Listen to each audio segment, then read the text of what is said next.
Igreja Açores, o programa com a atualidade da Diocese de Angra, para ouvir ao domingo, ao meio-dia, na sua Antena 1 Açores. Olá, seja bem-vindo ao último Igreja Açores de 2018. Nesta edição abordaremos com o professor Tomás Dentinho o mundo, a Europa, Portugal e a região. Mas antes vamos à atualidade da Diocese açoriana. Neste domingo, dia 30 de dezembro, a Igreja Católica assinala o Dia da Sagrada Família. A efeméride é celebrada no domingo entre o Natal e a passagem de ano. Este ano, o Bispo Dom João Lavrador, na sua mensagem para este dia, diz ser urgente uma nova evangelização orientada para a família, pelo facto da Igreja doméstica poder tornar-se luz na escuridão do mundo. Jesus nasce no contexto de uma família, de José, de Maria, mas sobretudo no contexto de uma família inspirada pelo amor e pela vivência do que é verdadeiramente a revelação de Deus feita no seu Filho Jesus Cristo. Portanto, o fundamento da família é sempre este apelo que Deus faz à humanidade para que sigam nas sendas do amor, neste caso da família, o amor conjugal que depois se torna fecundo através dos filhos e na relação também com a própria sociedade e com a própria comunidade cristã. Por isso, a Sagrada Família de Nazaré é sempre um modelo para a sociedade em primeiro lugar, porque Jesus, nascendo numa família, vem não só testificar um ato da criação, de que realmente no início de toda a criação está sempre o sentido da família. Deus criou homem e mulher e disse que crescei e multiplicai-vos, lemos nós logo no livro do Gênesis, mas depois veio mostrar realmente que no facto da sua encarnação se dar no interior da família, merece especial relevo realmente a importância da missão da família enquanto presença, a primeira presença, assim podemos dizer, de Deus no meio do mundo e ao mesmo tempo este sentido de reconhecimento de que Deus quer, não só por vocação, mas também pela sua própria missão, que todo o ser humano esteja integrado e viva a partir da família. Mas é também inspirador para toda a família cristã, porque vê nela precisamente o sentido do que deve ser o testemunho, do que deve ser a vivência, do que deve ser, de alguma maneira, o alicerce do fundamento de todo o amor que une homem e mulher, o amor que depois na própria família relaciona os pais com os seus filhos, os irmãos uns com os outros, e como diz o Papa Francisco, torna-se assim uma escola verdadeiramente dos valores que são necessários para a sociedade e que são necessários realmente para a comunidade cristã. E por isso a família, como igreja doméstica, torna-se de alguma maneira o fundamento de toda a comunidade e estabelece uma relação com a comunidade cristã que beneficia a própria comunidade e a própria comunidade também beneficia a própria família. Por isso há uma relação direta entre a família cristã e, ao mesmo tempo, a própria comunidade. De modo que a comunidade, podemos dizer, tem em si, no seu seio, as próprias famílias. Ela constitui-se também como família, porque todos os cristãos batizados, filhos de Deus e redimidos através da pessoa do Senhor Jesus Cristo, tornam-se então em pessoas novas que se constituem também nos laços familiares, na vivência do amor e ao mesmo tempo também no testemunho verdadeiro da pessoa de Jesus Cristo, realmente do amor de Deus no meio deste mundo. Por isso a Sagrada Família de Nazaré é verdadeiramente inspiradora para todos os casais e para toda a família humana. Mas depois também, de alguma maneira, se Jesus Cristo veio inserir-se numa família e veio assumir as nossas vicissitudes, a Sagrada Família de Nazaré, de alguma maneira, também nos ajuda a reconhecer que, apesar das fragilidades que a família possa ter no seu percurso histórico e motivada muitas vezes por algumas vicissitudes da própria cultura e da própria sociedade, é sempre possível ir mais além. E por isso, se nós encontramos na Sagrada Família de Nazaré aquele silêncio, aquela atmosfera de intimidade, aquele sentido de acolhimento do que são os dons de Deus, ela provoca também na família cristã e na comunidade cristã um sentido de acolhimento para que todas as famílias, qualquer que seja a sua situação, sintam a proteção e a presença do amor de Deus e a interpelação para que cada um possa ir até ao limite daquilo que lhe é possível e possa, de alguma maneira, encontrar na Sagrada Família de Nazaré o exemplo dessa generosidade de quem é capaz de caminhar no meio das vicissitudes, mas sempre para se aproximar da vontade e da fidelidade a Deus como Criador e Senhor de todas as coisas. Por isso, eu neste dia da Sagrada Família, eu queria dar graças a Deus por todas as famílias que, no meio mesmo de muitas vicissitudes, de muitos problemas, continuam a teimar e a crescer no amor e a querer realmente organizar e viver em testemunho de vida familiar o projeto de Deus que Ele tem precisamente para a família. Gostaria também de deixar à comunidade cristã realmente uma interpelação, que é o sentido do acolhimento, do acompanhamento, da integração de toda a família na comunidade, mesmo as famílias mais fragilizadas e aquelas que se sentem com mais dificuldades na sua vida, qualquer que sejam essas dificuldades.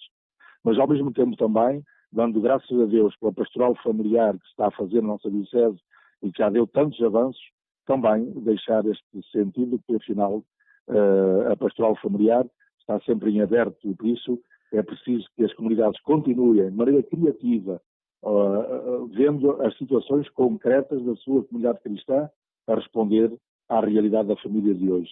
São muitos os problemas, são muitos os desafios, mas realmente Deus continua a olhar para a família de hoje e continua a olhar para o nosso mundo e ter realmente propósitos de amor e de carinho e de salvação e por isso é com essa confiança que todos nós devemos realmente trabalhar na construção e na reconstrução da família humana. Naturalmente fica também um alerta para a própria sociedade. A sociedade que neste momento, dadas tantas circunstâncias que acabam por ir ao encontro da família, não muitas vezes pelo sentido mais nobre, mas muitas vezes até com fatores que acabam por intervir na destruição da própria família. Eu penso que é preciso repensar aquilo que é a importância primordial da família na própria sociedade e sentir que, afinal, muitos dos problemas da nossa sociedade hoje têm a ver com a desarmonia e com a desarticulação dos laços familiares. Por isso é preciso que, mesmo na própria sociedade, crentes ou não crentes, mas todos sintamos que a família é de ordem natural, que Deus, no princípio, criou o homem e a mulher e constituiu-os para que, em amor matrimonial, possam realmente viver e abrir-se à fecundidade da vida para que se gere a família. E a família é a base da própria sociedade. Eu diria, por último, que, tal como o Papa São João Paulo II e agora o Papa Francisco têm insistido, é necessário hoje proclamar a boa nova da família. A alegria do amor matrimonial, a alegria do amor familiar, é necessário que ele desponte na nossa sociedade. Uma sociedade que está tão carecida de amor e tão carecida de profundos laços que só na família se podem cultivar. Por isso é necessário levar esta boa notícia a todas as famílias. Pertence à comunidade cristã, pertence à própria Igreja, pertence a todos os cristãos. Realmente somos capazes de testemunhar e proclamar também com a palavra o valor e a novidade que a família traz sempre à própria sociedade e ao mundo em que vivemos. Nesta mensagem com o tema Família, Comunidade Evangelizada em Comunhão Missionária, o Bispo de Angra e Ilhas dos Açores apresenta a Igreja como a família das famílias. Com um novo ano a chegar, é tempo de fazer balanços e perspectivar 2019 na Igreja nos Açores. Para o cônego Gregório Rocha, 2019 deverá ser um ano de dar continuidade aos desafios iniciados em 2018, onde os jovens, as famílias e a pastoral social estiveram em evidência. Eu creio que estes continuam a ser de grandes desafios para 2019, porque não se esgotou nenhum destes temas, até porque neste ano que agora termina, creio que fundamentalmente tratou-se de um avivar das consciências dos cristãos, de todos nós, de toda a Igreja, para estes desafios, e é agora com essa consciência mais viva, mais espicaçada, digamos assim, em relação fundamentalmente a estes três temas, então darmos continuidade a eles agora tentando passar, diria, à prática, passar da consciencialização para uma atuação mais prática, criando uma maior proximidade entre as pessoas, criando uma maior proximidade da Igreja com a sociedade, com os problemas que a sociedade apresenta. Creio que, no fundo, se quisesse resumir isto a um único grande desafio, é criarmos proximidade. O Natal foi e é sempre esta proximidade de Deus à nossa condição humana, e creio que esta tem de ser a missão da Igreja. Uma proximidade que potencia a corresponsabilidade. Porque esta foi a grande dádiva de Deus à humanidade, foi realmente aproximar-se, fazer com que os homens se pudessem olhar uns aos outros, estar uns para os outros, para se ajudarem. Creio que, a nível diocesano, esta é sem dúvida, eu diria, o grande desafio que se nos põe, dar-nos continuidade à construção desta proximidade que nos faça sentirmos corresponsáveis uns com os outros para ajudar a banir aqueles problemas, aquelas dificuldades, aquelas lacunas, aqueles abismos que nos impedem, a todos, não são cristãos, mas todos os homens, a vivermos a nossa condição de pessoas humanas, a nossa dignidade humana. Depois de um ano de consciencialização, é então chegada a hora de agilizar meios para que as pastorais familiar, juvenil e social ofereçam um 2019 mais risonho aos açorianos. Em termos laborais, o novo ano traz um aumento do salário mínimo nacional de 580 para 635 euros. Para Bem-vinda Borges, a dirigente nacional do Sindicato de Trabalhadores de Autarquias Locais, o SETAL, o aumento não acompanha o poder de compra necessário aos portugueses depois da inflação acentuada dos preços no país. E com a inflação que se verifica, cada vez o nosso poder de compra é mais deficitário. Sabemos que é muito bom que o aumento vai se verificando em termos de salário mínimo nacional, e aqui para os Açores há uma situação que também nos deixa um bocadinho em desigualdade, porque o setor privado cifra-se nos 600 euros, aliás nos 630 euros, com um acréscimo aos 5% dos 600 euros, nem chega aos 635 euros dos funcionários da administração pública. Logo aí há esta diferença, mas como disse, as dificuldades vão manter-se, porque à medida que o salário mínimo nacional vai crescendo, vai aumentando, também dos outros todos os produtos que nós, os de primeira espécie, também vão aumentando. E acho que devia haver aqui uma atenção especial e redobrada para estas situações. A dirigente sindical não deixa de lembrar também o congelamento de carreiras na administração pública. É muito bom este aumento. Agora, em relação a todos os outros trabalhadores da administração pública num todo, já desde 2009 que não temos qualquer aumento salarial. Cada vez se nota mais diferença entre o salário mínimo nacional e os trabalhadores que já exercem funções há muito para a administração pública. Recorde-se que em 2017 o primeiro-ministro António Costa assegurou que todas as carreiras na administração pública seriam descongeladas, incluindo a dos professores, e a medida não decorre com a celeridade que os sindicatos e os trabalhadores esperavam. O nosso convidado desta última edição de 2018 é o professor Tomás Ponce Dentinho, professor da Universidade dos Açores, colaborador do sítio Igreja Açores e diretor do Colégio de São Francisco em Angra do Heroísmo. Boa tarde antes de mais, obrigada por estar connosco neste Igreja Açores. Em traços gerais, o que é que marcou 2018 em termos sociais e também em questões católicas nos Açores? Eu acho que toda a Igreja, incluindo a dos Açores, tem estado a enfrentar grandes desafios que se colocam à sua própria dinâmica, com o crescimento da fé, com as novas interpretações da teologia, também com os problemas que vão acontecendo fruto destas questões ligadas à pedofilia e, sobretudo, creio eu, face aos grandes desafios que o mundo atualmente encontra, com o crescimento da xenofobia, com os problemas graves em termos de protecionismo, com com os imigrantes, com a integração de imigrantes, etc., com a própria radicalização de algumas religiões, e creio que isso é um bocadinho patente, é muito patente na mensagem deste Papa para o ano e também, naturalmente, do seu Cardeal Patriarca e do Bispo de Angra. E, portanto, digamos que 2019 foi um avolumar de tensões e cujas soluções surgem agora, ou por cujo caminho, surge um pouco agora na mensagem do fim do ano das chefias da Igreja, e que julgo importante nós termos em atenção. Em relação ao ano passado, o que se notou em termos regionais, que eu sou economista, não é? Portanto, é de facto um empurrar com a barriga, não é?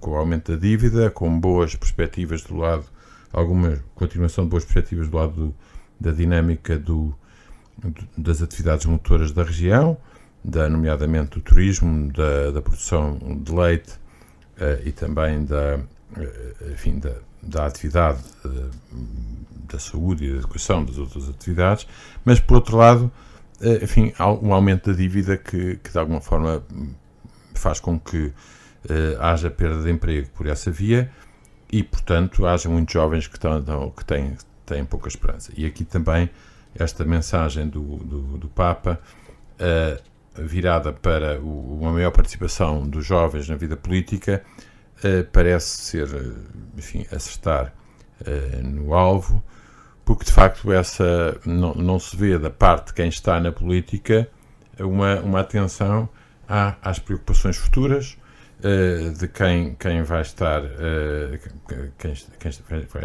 a ocupar o nosso espaço daqui a algum tempo, e isso naturalmente desilude as pessoas e as pessoas não se sentem envolvidas. Não há, digamos, um sacrifício desta geração face à geração futura, havendo naturalmente em termos familiares, mas não há em termos societais, e isso faz com que os jovens não participem tão ativamente na vida política e também faz com que emigrem, não é? E vão para o outro lado. Quanto às questões que foram os grandes desafios da Igreja neste ano, e falávamos da pedofilia, falávamos também da questão dos refugiados, uma vez que os Açores, que a região está um pouco afastada, e não deveria, mas está um pouco afastada do centro, do cerne destas questões, sente que os açorianos não adotam estas problemáticas como sendo suas? Não, pior que isso, essas problemáticas são dos açorianos. Não é? Quer dizer, nós aqui há uns anos tivemos que ter um jornalista de fora para denunciar casos de pedofilia em São Miguel, e também haverá em todo lado. Portanto,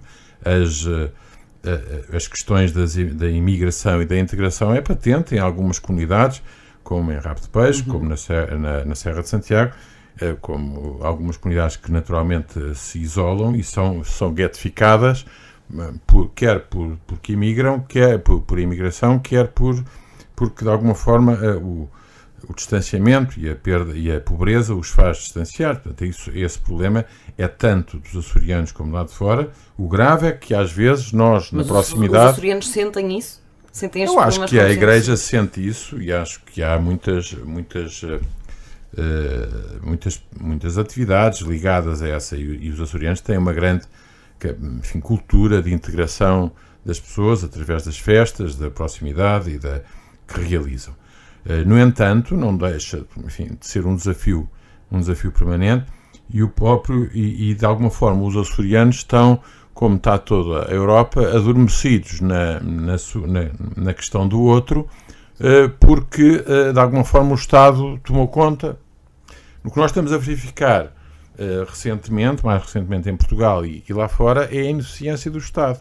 Ou seja, o Estado não consegue, por si só, comatar todos esses problemas. E, portanto, cabe às pessoas e à Igreja, de alguma forma, tratar desse amor ao próximo, da caridade. A caridade não se esgota com os serviços sociais, e estávamos convencidos que isso era possível, e avançou-se muito nessa área, e bem.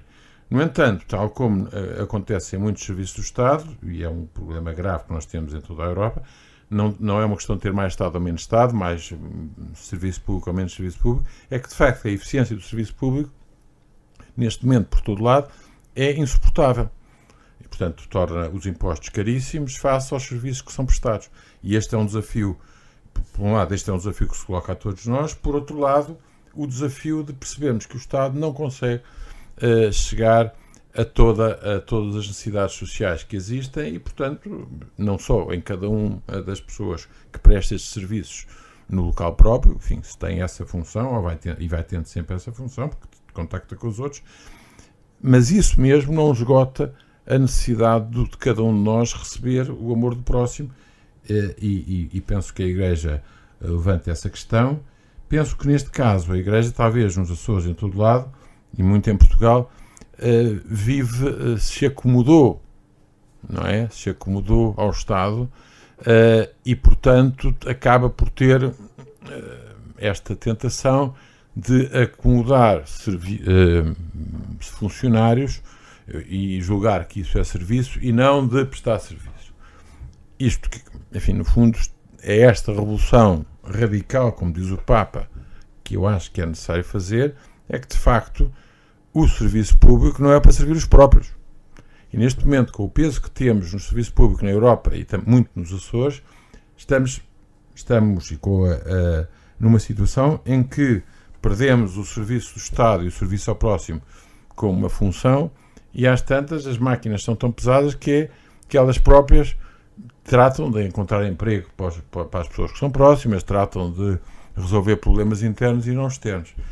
E isto é gravíssimo, porque isto aumenta a ineficiência do Estado e não responde às situações melhor tão bem como poderia fazer, enfim, e deturpa toda a sociedade, não é? Porque se confunde o serviço ao próximo com o serviço ao outro, e, portanto, não quer dizer que não exista, mas tem que ser com base numa eficiência e com base em orientar para aquilo que as coisas são feitas, não é? Para a vocação, com uma política assistencialista e não... Assistência aos próximos, ao próprio, que isso é que é grave.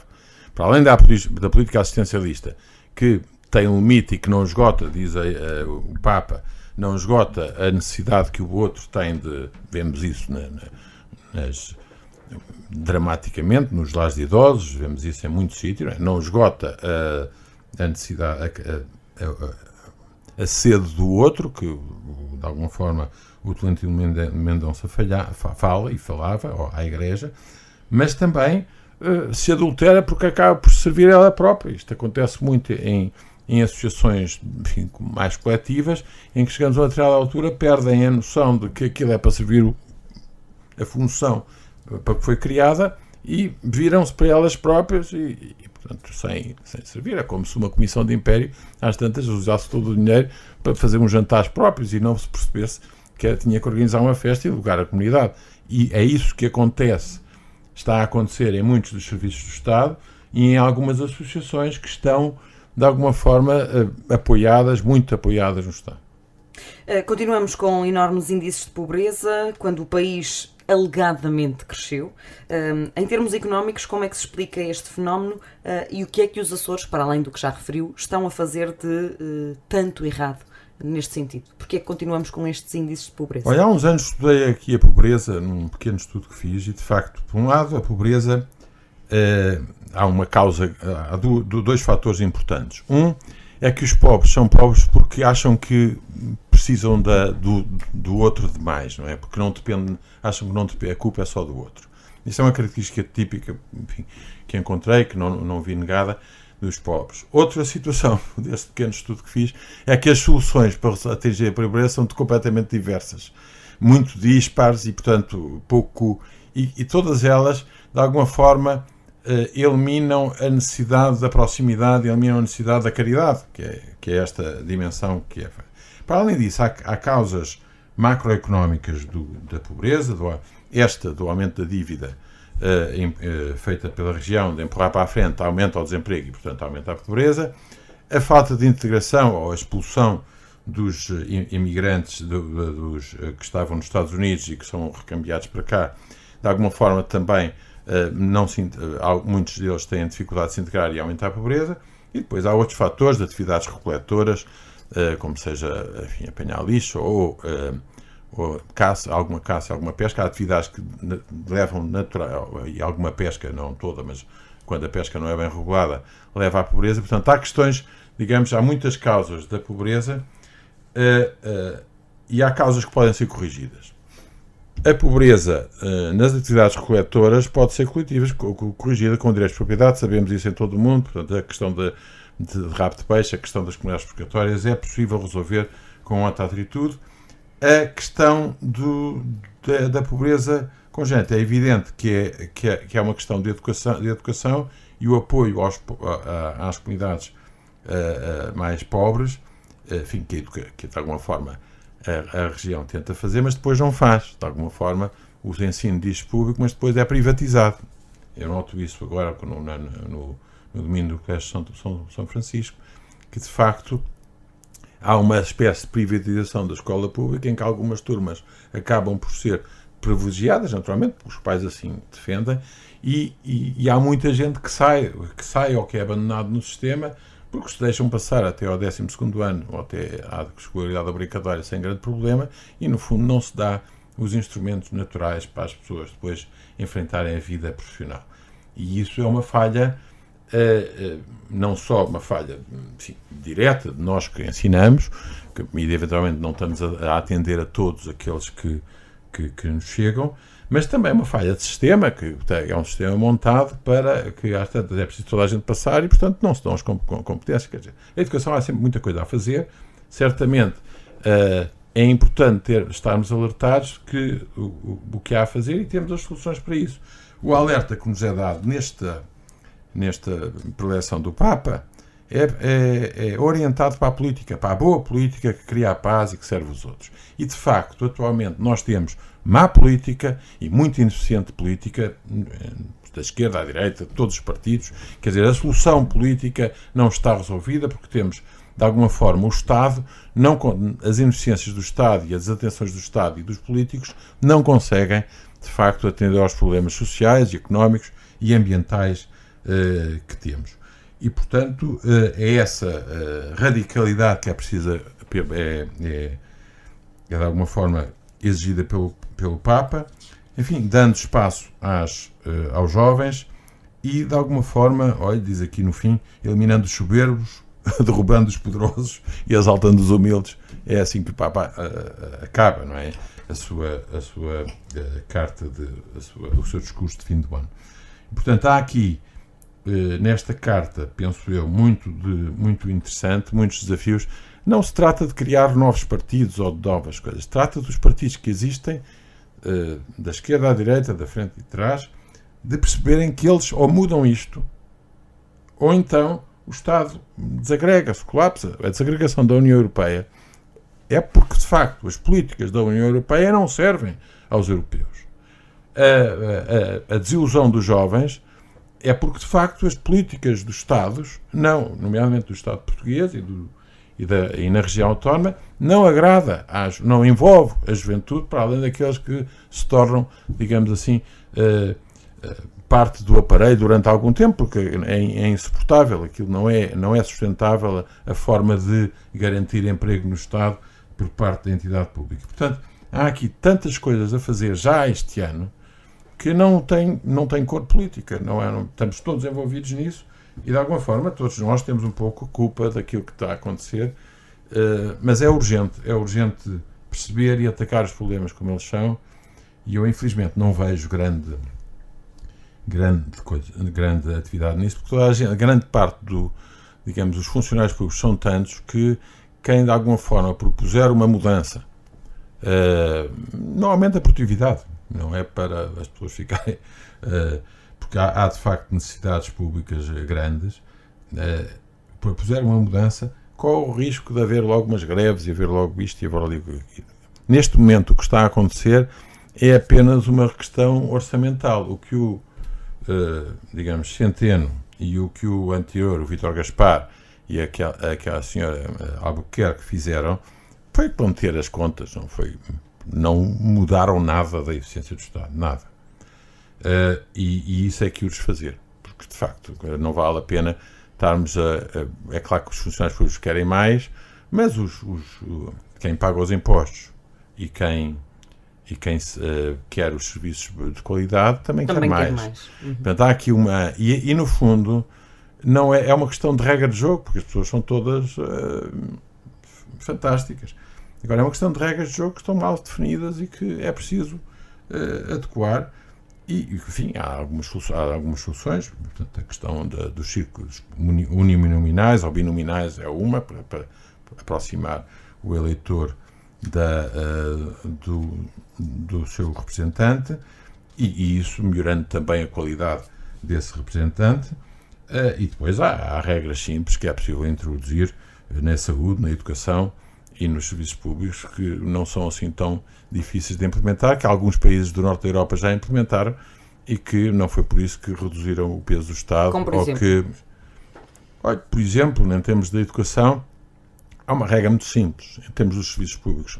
Há uma regra muito simples, que é a concorrência entre os serviços públicos. Na universidade temos concorrência entre as universidades são relativamente boas, públicas são eventualmente melhores que as privadas, e isso, quando não há concorrência, como acontece no ensino do secundário e do terceiro ciclo, naturalmente as escolas não têm que lutar pelos alunos e acabam por ser relativamente piores com os mesmos professores. Portanto, a regra de concorrência é sempre mal, é sempre melhor.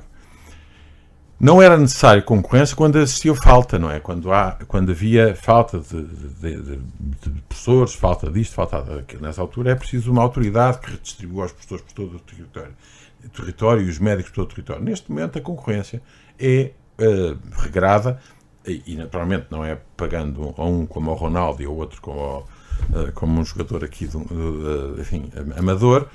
É com regras relativamente claras, é possível estabelecer concorrência como se faz entre universidades. Em segundo lugar, é de facto ter essa proximidade entre essa responsabilidade, que é o que falta no Estado português, e por isso acontecem estes desastres dos incêndios e as pontes que caem e as pedreiras que desabam. Não há responsabilidade. Os técnicos, todos eles acham que depende do político. E, portanto, não dando responsabilidade aos técnicos e às pessoas que estão em cima do terreno, naturalmente que as pessoas têm medo. Este regime de medo em que nós vivemos em Portugal e de irresponsabilidade é uma coisa tremenda, que ninguém acredita nos serviços, porque as pessoas estão todas, com muitas exceções, graças a Deus, mas estão muito alheadas pelo medo que têm em desobedecerem, fazer o que devem fazer e não perceberem a função que estão ali. Quer dizer, é fácil num professor ou num médico que está em cima o doente à frente, ou tem um aluno à frente, é mais difícil, mais na retaguarda e, sobretudo, em atividades ligadas à segurança e ligadas à prevenção, é muito complicado. Porque aí é que é preciso o risco de um bombeiro arriscar, de alguma forma, ir contra a autoridade, porque a autoridade também não está... ou um técnico da Câmara de Vila Viçosa... a dizer que ali não passa mais ninguém porque aquilo está a cair. Esta irresponsabilidade coletiva que nós temos nos funcionários, enfim, estabelecida no funcionalismo público, é um desastre. É um desastre porque desresponsabiliza cada um de nós no serviço que deve ter e de alguma forma depois atira para os políticos. Eles próprios que não autonomizam as pessoas para fazerem as coisas com liberdade e com responsabilidade. Eu acho que o medo é de facto terrível. E quem mantém esse medo para manter o poder, enfim, é criminoso, não é? Porque, de facto, o resultado é o que nós estamos a ver. Professor Tomás Dentinho, já estamos a esgotar o nosso tempo da nossa entrevista. Hoje, Dia da Sagrada Família, na sua mensagem o Bispo de Angra fala de uma igreja doméstica como forma competente de evangelização. Esta igreja na família está a dar sinais de retoma? Considera isso? Pois, esse é o desafio mais difícil que Nosso Senhor nos pede, não é? Que a nossa vida familiar tem todos os desafios e tem todas as alegrias deste mundo. E, portanto, é essa, digamos, a vida em família, é a vida, guardar a família como espaço de facto de redenção é um elemento fundamental. Nós percebemos isso no Natal, quando temos que quando recebemos primos e amigos e aderentes, e a família, não a família, apenas a família pai, mãe e filhos, mas a família mais aberta, que no fundo nos liga depois ao mundo inteiro. E às tantas, os pais e os filhos depois acabam por arranjar os esposos, e portanto a família é sempre uma coisa muito dinâmica. E isso é naturalmente o desafio. Portanto, a manutenção da família, ou das famílias, ou a ligação familiar, o respeito dessas ligações familiares, com todos é a proximidade, é o drama da proximidade. Isso não há, acho que é a família como uma entidade abstrata, que é boa e tal, e que normalmente nos dizemos, agora vou para a minha família. Estas desculpas que de alguma forma que são mentira. Por exemplo, aqui o Papa indica como muito má indicar razões de Estado. uma desculpa, uma razão de Estado para fazer qualquer coisa, para matar isto, ou para matar aquilo, ou para fazer isto. As razões de Estado são uma não-razão. Assim como invocar a família, como para uma razão qualquer, é invocar o santo nome de Deus em vão, é invocar. Portanto, a família é ela própria o nosso espaço de interação com os outros, interação com a comunidade, com todos os desafios que a humanidade tem, que o ser humano tem. E, portanto, não creio que a família como um conjunto que as pessoas percebem que é um desafio de bem, mas é um desafio de santidade, para começar aí, é certamente aquilo, a primeira coisa, a coisa mais difícil que cada um de nós tem, não é? Cada um de nós tem, com os filhos, com a mulher ou com o marido, e portanto com os irmãos, são desafios tremendos e que ao mesmo tempo vamos sentir as alegrias e as tristezas também. E, portanto, eu acho que é sempre bom falar nessa família, porque é o primeiro espaço de interação com os homens. Quer dizer, esta ideia de que os homens são eles próprios, as pessoas são elas próprias e tal, e os indivíduos, não existe. As pessoas são interação. Quer dizer, por isso é que é amor, então, enfim, entre eles próprios e os outros, e por isso é que Deus é amor, não é? E, portanto, a família é o primeiro passo para isso. Creio que é bom lembrar, mas não deve ser, assim como as razões de Estado não devem ser invocadas para desculpar coisas, também, silêncios e coisas estranhas, também a lei ser invocada a razão, ou a lei é assim, quer dizer, a lei ou a autoridade é assim. A lei, tudo tem que ser autorizado pela nossa liberdade. A família também é um espaço, naturalmente, de liberdade. Se não fosse de liberdade, não era bom, não é? E essa, portanto, é bom hoje falarmos na família, mas é bom não adulterarmos a razão das coisas, do Estado, da família, no fundo das comunidades que nós vamos vivificando e que de alguma forma são o resultado da nossa interação, o resultado bom da nossa interação. Invocar, não é que certamente não foi o bispo não fez isso, falou de uma família que é dinâmica, de uma família que é espaço de liberdade, e espaço de desafio, e espaço de amor.